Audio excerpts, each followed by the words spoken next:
Good evening, everyone. How you doing? This is Rob Bell. You're watching Getting the Record Straight. This is the Black Rock and Soul edition. This is more or less our arts contribution, if you will, and discussion. As you know, a lot of times we're doing something relative to politics and social justice. And in a sense, I guess we are, although it's through the prism of art.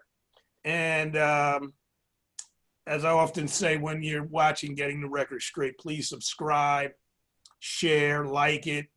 We're up to almost 100 subscribers, which is great. And most importantly, right now, stay safe. When we've done these arts-oriented kind of discussions and interviews, I often talk about treasures in Philadelphia. Most of the people I've talked to are from Philly. And we have a treasure here with me. Actually, somebody I grew up not too far, one of my OGs, one of my old heads from West Philly. He's what I would call like the dean of fine arts here in Philadelphia. As far as I'm concerned, he's indeed a history maker.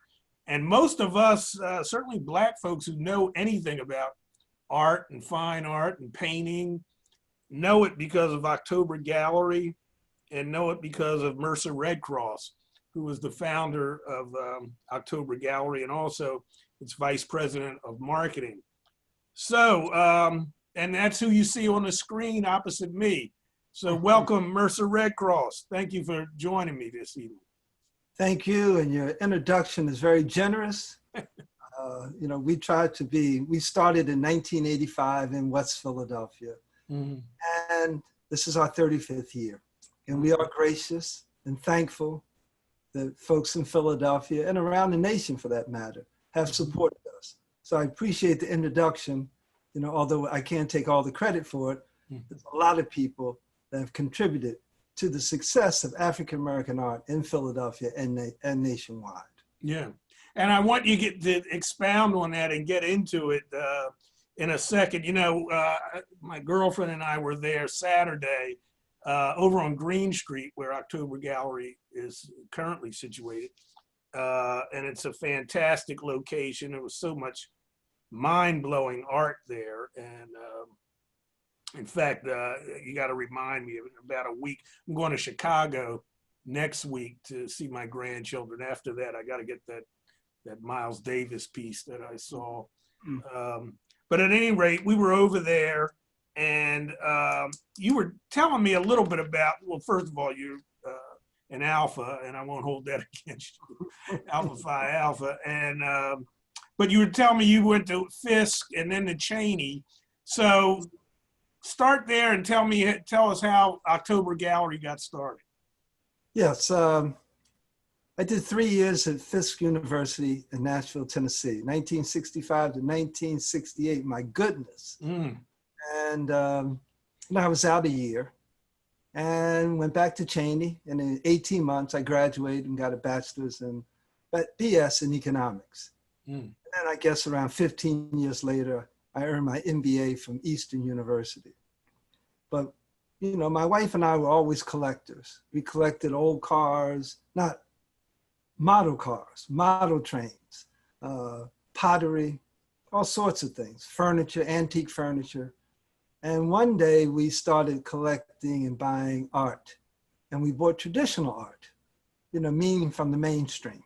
Mm-hmm. And then one day we looked at each other and realized, where are all the Black artists? And so we started going around making phone calls, talking to people, and we discovered gems like Cal Massey, Tom McKinney, Robert Jefferson. The list goes on and on. And when we first went to see Cal Massey, he died last year, he was 94, 95 years old. But we went to see him, we realized when you talk about treasures, this man was in his 50s when we went to see him in 1986. He literally had hundreds of pieces of artwork in his basement, in his attic, in his garage, because he'd been painting for decades, but there weren't any real outlets for his work. He lived in Philly? He lived in New Jersey, Morristown, New Jersey, right across the way. I know Morristown. I used to work there. Near Morristown Mall. There's a mall over there, not too far from that. But what we realized that there are artists, Black artists, African-American artists, not just in the Philadelphia area, but around the country that have been painting for decades and didn't have an outlet for their work. So the gallery kind of evolved out of that. Meeting people like Cal Massey and Bob Jefferson and Tom McKinney sort of put the wind under our sail to say, we think, in other words, these artists had created inventory, huge inventory. So it's just a matter of opening a place where they could display it and bringing the customers in. And that's kind of how we got started in 1985. And this was at 3805 Lancaster Avenue. They call it Mantua. Now they call it University City. This little small gallery we had, and we were in one building. And when we left there 9 years later to go downtown, we had expanded to 4 or 5 buildings along the avenue there. One was the gallery, one was shipping and receiving, one was a warehouse. You know, it's quite a story to tell. Now, was this all self-financed or, I mean, was there a collective that came together, or loans, business loans? How'd you pull it off? We were in the real estate business. Oh. You know, I was a broker, a real estate broker, had my license for years, and my wife had a salesperson's license. And so we were in the real estate business. And in fact, the buildings on Lancaster Avenue, the 4 or 5 buildings I'm talking about, those buildings actually belong to us. We bought them years ago, and we kept going down there, and it was a big turnover in the tenants. So one day we realized, let's have an art gallery, let's start it here. But to answer your question, no, it was internally financed. Evelyn was a journalist. She had a degree, a master's in journalism. I had a master's in business. So we decided those were good assets right there. And these artists, these Black artists, had all this inventory around. It just all came together. Just all came together. And so it came together in 85. 1985. Listen, Bill Cosby had his show in 1984, started in 1984. We opened in 1985. When his show aired on Thursday night, everyone saw the Black art all over the program, all over the set there. Saturday and Sunday, people flocked to the gallery. I want this one on the Cosby Show. I want that one. So he really supplied advertisement for us. You see, you need 3 major components to really have a successful business. You gotta have inventory, okay? You gotta have advertising, you gotta do marketing. As you mentioned, I'm vice president of marketing. And when I was in school, the professor used to always say, if you don't have a customer, you don't have a business. And from there, I'm gonna talk about the Black baby boomers, because they were the customers that made what we call the golden age of African-American art, which was 1985 to 2005. They're the ones who made that explosion in African-American art, not just in Philadelphia, but nationwide. Do you have, well, your customer base, I'm assuming, is primarily Philadelphia, but is it national and international also? No, it's a national audience. Of course, it's international because of the internet. It was always a national audience. When we opened the gallery, we realized after the first year or two, we couldn't rely just on foot traffic. So we loaded up a van and started to go out to Wilmington, Delaware, Baltimore, Maryland, Washington, D.C., New York. And this expanded that eventually we did 35 cities a year. And these were our shows, meaning we would go to D.C., to the Washington Hilton, and rent a function room, bring the artwork in, advertise, and people would come in. And see, I keep going back to the baby boomers. It was the customer that made this possible. People like you. You know, baby boomers were born between, let me see if I can remember this, 1946 to 1964. They grew up under the effects of Jim Crow South. They wore Afro hairdos, dashikis. Most of us read the autobiography of Malcolm X. We went to black universities, marched for civil rights. And then when we finally went into the workforce after all this, we were the first black generation had some disposable income. Mm-hmm. Since we were culturally aware, we decided to allocate some of that disposable income to African-American art and African-American artists. So we had huge inventory, as I explained earlier. Now you had a customer that was culturally aware. And in between them, you just had combustion. You had magic. And it just took off. So to answer your question, we went to 35 cities a year. And in doing that, we grew our customer base. And every year we have this expo in the city. We have one coming up in November. But we've done that for 35 years. And what will happen, we would go to DC, we would go to Maryland, we would go to Chicago, we would go to LA. And while we were there, let's say you were in LA. You come to our show, we talk, you buy something, and then you might say, oh, my parents are in LA. Or I've got a friend in LA. I got a frat brother in LA. I'm in Philadelphia, I'm sorry, in Philadelphia. So we would say, why don't you come in November, second weekend in November, if you decide to come then, come to our show. So that way we kind of migrated these customers from all over the country into Philadelphia during that time. I'm trying to think the last time I actually did. At one point, weren't you, a few years ago, weren't you having it at Temple? That's right. Temple's big. Yeah, it was at the Redcross Center for 12 years. This is our 35th year. It ran at the Redcross Center for 12 years. Prior to that, it was in multiple locations. We just moved it around. Yeah. It was a convention center for 2 or 3 years. Right. And then when the Apollo of Temple opened, and then they changed it to the Redcross Center, we were there for 12 years. Mm-hmm. And how many people would they be there for what, a week or 2 weeks? We were there Friday, Saturday, and Sunday. And how many people would traverse that? On an average, about 40,000 people. Wow, man.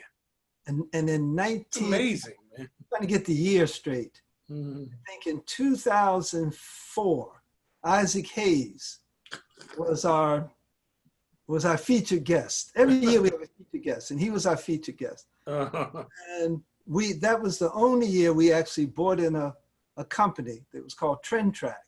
And they actually would clock how many people came in. They got their zip codes and all that. That was our biggest year. We brought in 55,000 people that year. Over 3 days. That's amazing, man. Oh, yeah. That's why, but see, that's why I said in the beginning, you said I wasn't being generous. I mean, I was being exact and truthful. You know, you guys made history, you know, and a legacy that, you know, people need to remember and learn about.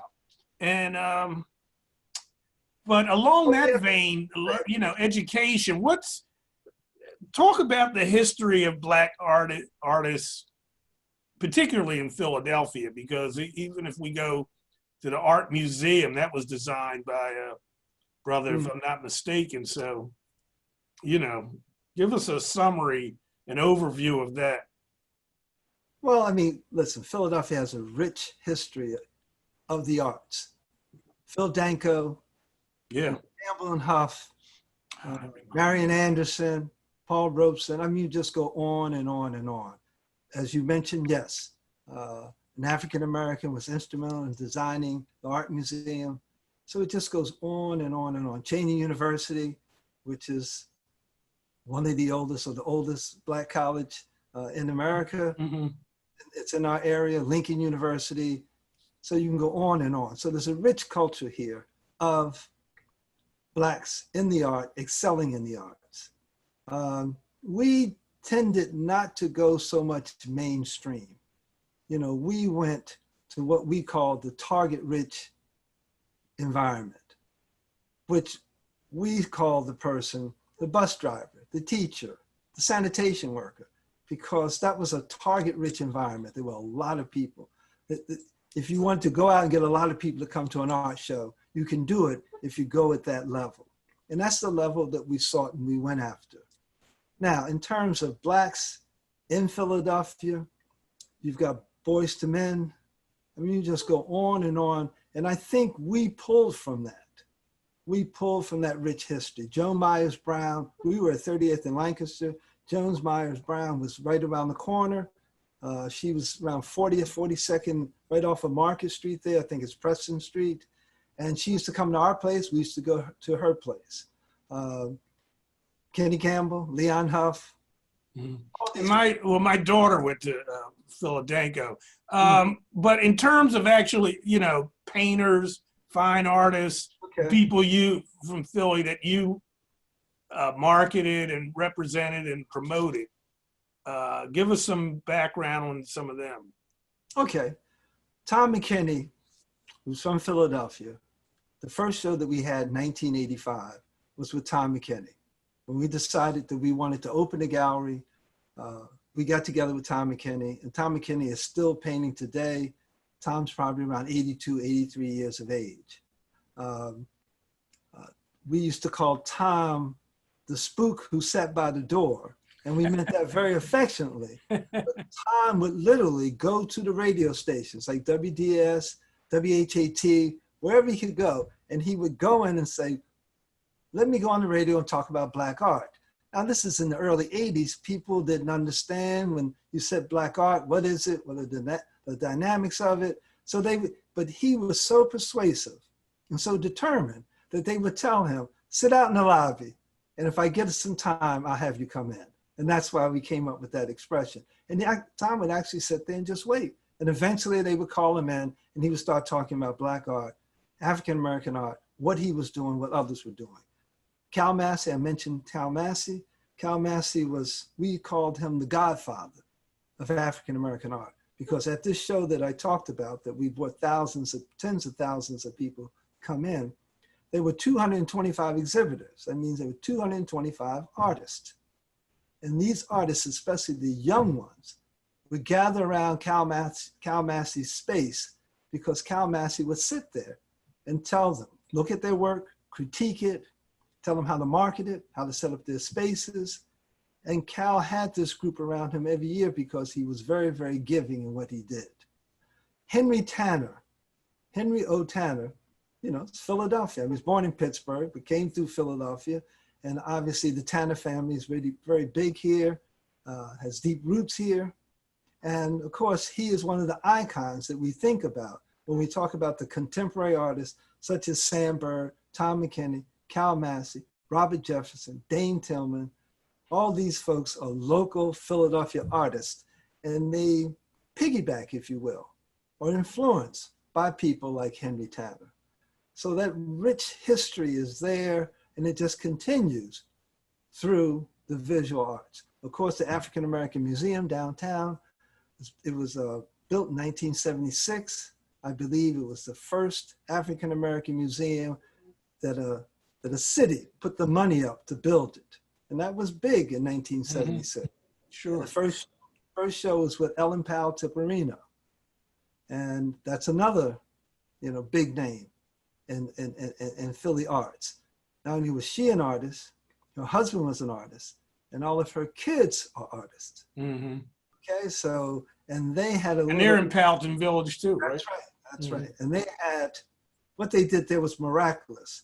They had a house on Baring Street, and then the street behind them, I don't know if that's Hamilton or whatever, they bought 2 houses back there, and the backyards were adjoining. So you had these 2 huge yards that were adjoining. They took the fence down, and every Saturday and Sunday, you could go there, anyone could go there, sit around, drink wine. They had models, and you could sketch. Mm. I mean, that's incredible. That's awesome. That is awesome. Yeah. It is awesome. I'm sorry I missed that. I would have loved that. I went to a party one time there. Lord, I have no idea how many years ago it was, and I've talked to people. In fact, Sumi Tanuka, who's a musician, pianist, jazz pianist, grew up with one of the daughters, I believe. And, Ellen, yeah. Yeah. Ellen. And so we were talking about that. I had her on the show. And I've made a note that I have to get in touch with them and actually interview them. I think would be great. In terms of contemporary, I have a question. So much is going on. There's so much turmoil now. Seems like there always has been, but it just seems particularly acute and serious now. And I'm wondering how you see kind of the artist impact in these days and times, particularly the kind of art that you deal with,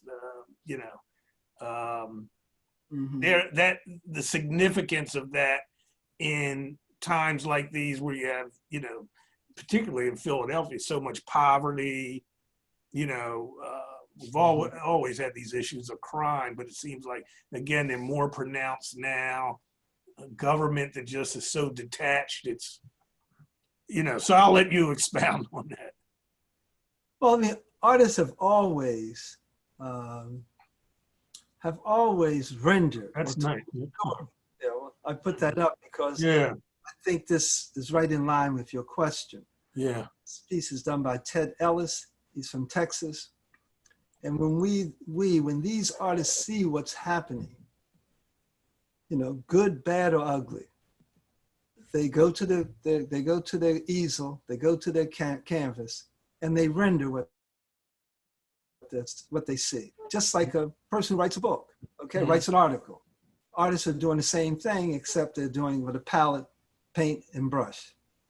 And in today's electronic world and all that's happening on the internet, I think it's even a strong message, because an artist will produce a piece like this, it'll go out on the internet, and it just goes, geometrically through society. And of course, pictures, paintings tell a story, just like a book tells a story. And Ellen Powell Tipperino, we were talking about her a few minutes ago. She had bone cancer for 14 years before she died. I think she died in 1992. And some of her work got very, very dark. I say dark, I don't mean dark in how it resonated, but storyline.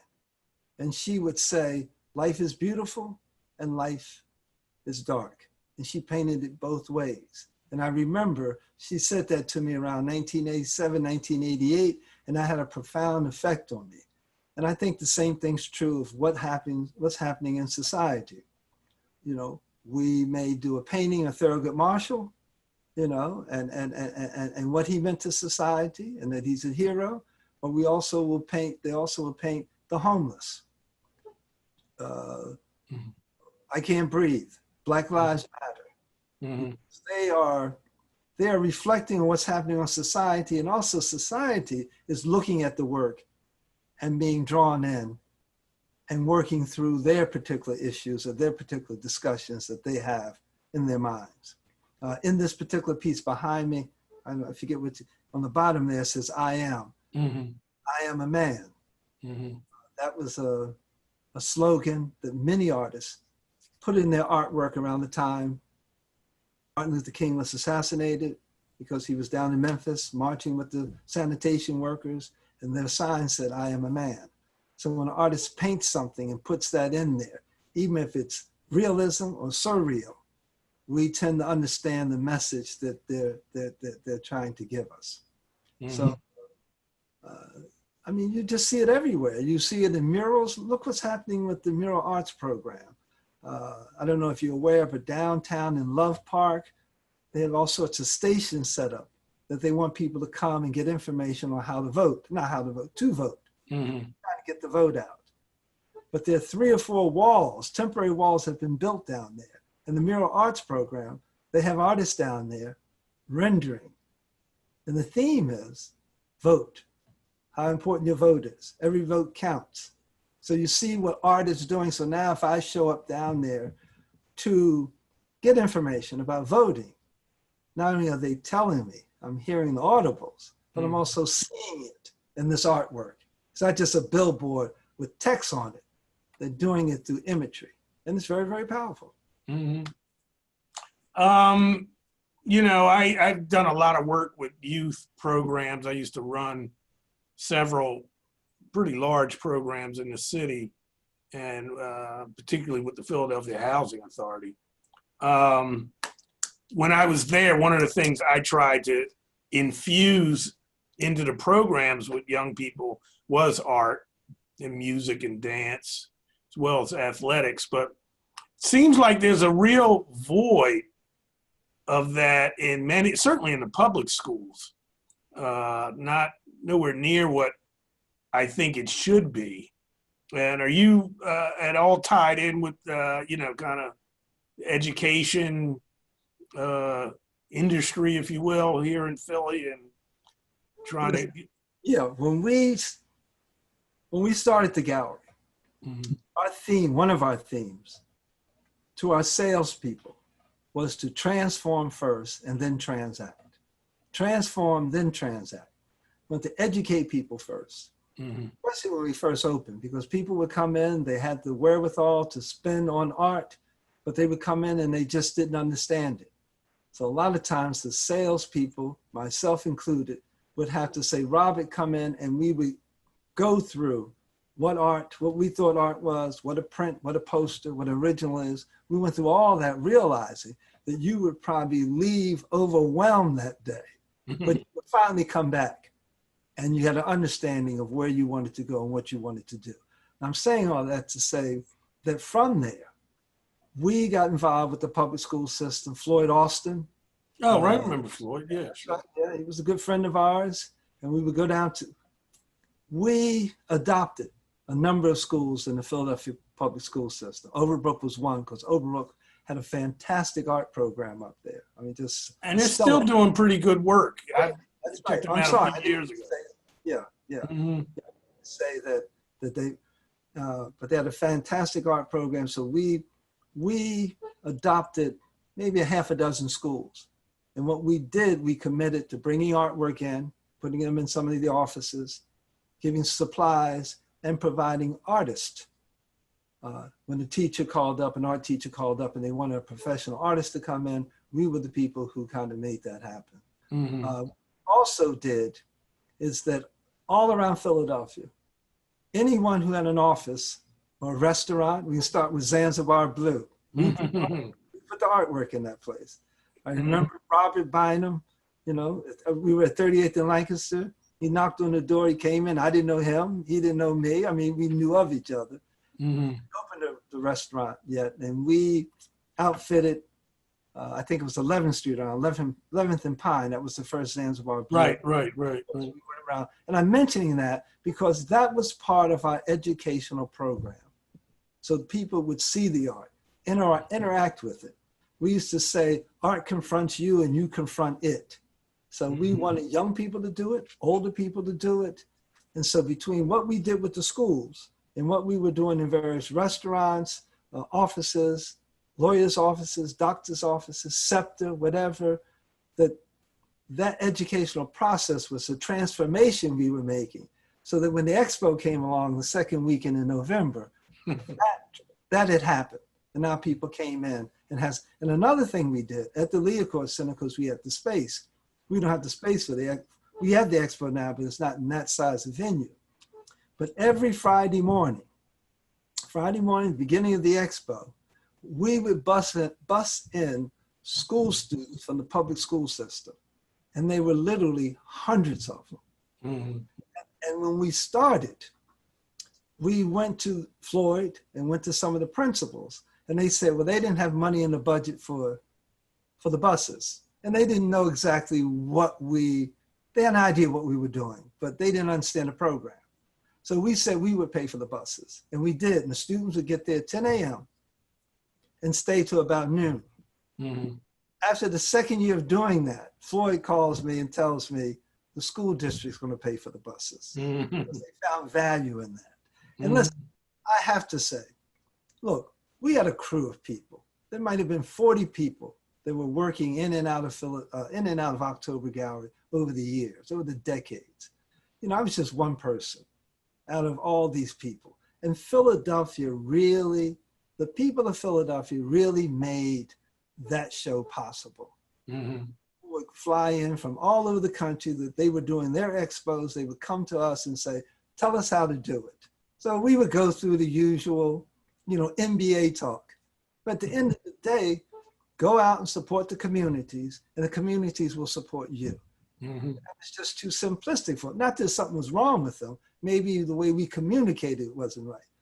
But we got to the point where the community in Philadelphia, being as artsy as it is a blue collar town, and we went after the blue collar people. We didn't go after the elite. We went after the blue collar folks.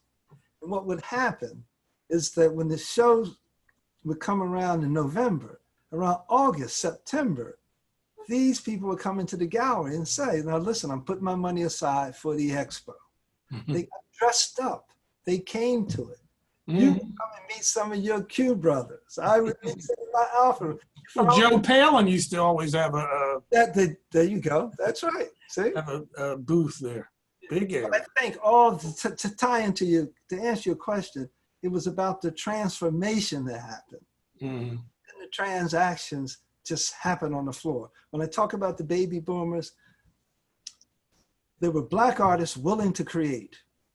Then you had this huge Black baby boomers who looked at this artwork and through Bill Cosby's influence said to the artist, this art has value.